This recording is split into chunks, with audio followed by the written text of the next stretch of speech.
बिस्मिल्लाहिर्रहमानिर्रहीम। नाजरीन, आप मेरा यूट्यूब चैनल देख रहे हैं। मेरा नाम है ताहर नईम अख्तर। तमाम देखने और सुनने वालों को मेरी तरफ से अस्सलाम वालेकुम। मैं फेसबुक पेज पे भी हूँ। कल मुस्लिम लीग नून के रहनुमा साद रफ़ीक साहब ने अपने इंतखाबी हलका के अंदर एक छोटी सी कॉर्नर मीटिंग को एड्रेस किया। बड़ी अच्छी बात है, क्योंकि लेवल प्लेइंग फील्ड इसी को ही कहते हैं कि एक जमात जो है वो सियासी कॉर्नर मीटिंग्स करती फिरे थोड़ी थोड़ी, और दूसरी को जो है वो पुलिस उठा के ले जाए और पसे ज़िंदा रखे और वो कोई एक्टिविटीज़ ना करे। तो ये इस तरह फिर लेवल प्लेइंग फील्ड मिलती है नून लीग के मुताबिक। नून लीग का लेवल प्लेइंग फील्ड का ये मतलब है कि वो फील्ड में अकेले खेलते रहें और बाद में उसका रिजल्ट भी इनको नहीं मिलना और इन्होंने रोना भी है। ये तो खैर मेरी राय है। तो अर्ज करने का मतलब ये है कि फरमा रहे थे कि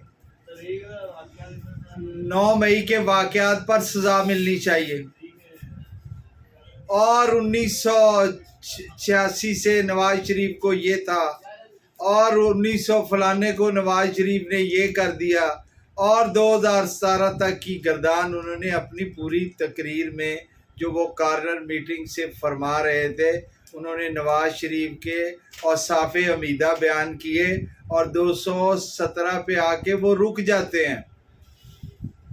बड़ी अच्छी बात है, उनकी अपनी राय है, लेकिन हाजरीन में से किसी को ज़रूर उनसे पूछना चाहिए। चले मैं सवाल किए लेता हूँ कि ये 12 अक्टूबर गुजरी है, उसको यौम स्याह के तौर पर क्यों नहीं मनाया? क्या आप मान गए हैं कि उस वक्त नवाज शरीफ को दुरुस्त निकाला गया था? उस वक्त फौज का जो इक़दाम था और जनरल मुशर्रफ का जो इक़दाम था वो बिल्कुल दुरुस्त है। इसमें कोई शक नहीं है कि नून लीग इस वक्त बड़ा अच्छा बच्चा बन गई है, और इतना अच्छा बच्चा बन गई है कि 17 महीनों की उन्होंने हुकूमत भी ली और अवाम के लिए किया भी कुछ नहीं।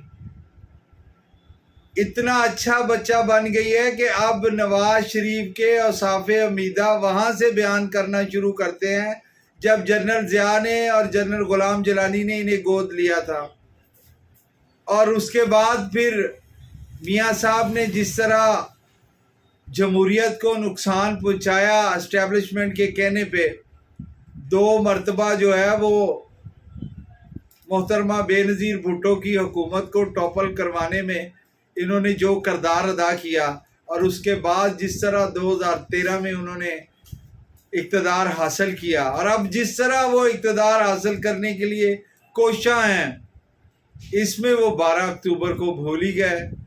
भूले नहीं हैं, बल्कि आप इतने ताबेदार हो गए हैं कि आपने अपने गुनाह भी मान लिए हैं कि आपको 12 अक्टूबर को बिल्कुल सही चित्तर पड़े थे, और जो आपको निकाल के उन्होंने आपको पसे ज़िंदा किया था वो आप उसके अहल थे।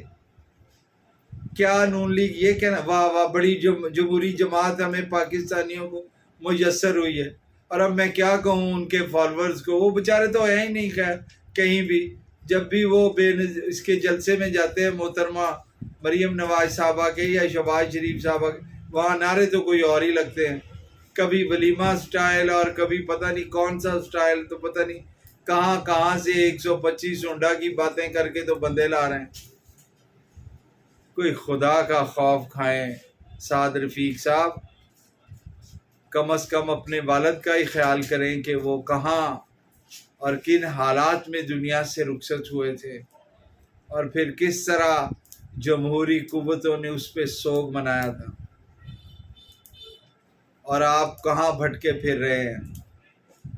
सारा दिन 12 अक्टूबर को इंतज़ार ही करते रहे कि नवाज शरीफ की कोई मज़म्मती स्टेटमेंट आएगी, कोई मुस्लिम लीग नून की तरफ से यौम स्याह का मुतालबा किया जाएगा। लेकिन आप तो आंखें ही चुरा गए इससे कि कहीं आपके कोई इस वक्त के जो मौसम है वो नाराज़ ना हो जाए। आप बड़ा कहका लगाते हैं नवाज शरीफ साहब जब मुशर्रफ की बात आती है कि मैंने उन्हें मुल्क से बाहर भेज दिया और मुल्क में आने पर उन्हें ना आने पर उन्हें रखा कि जब वो आएंगे तो मैं उन्हें गिरफ्तार करवाऊंगा। ये बातें कहाँ चली गई हैं? आपने अपना जमहूरी कल्चर तबाह बर्बाद कर दिया है।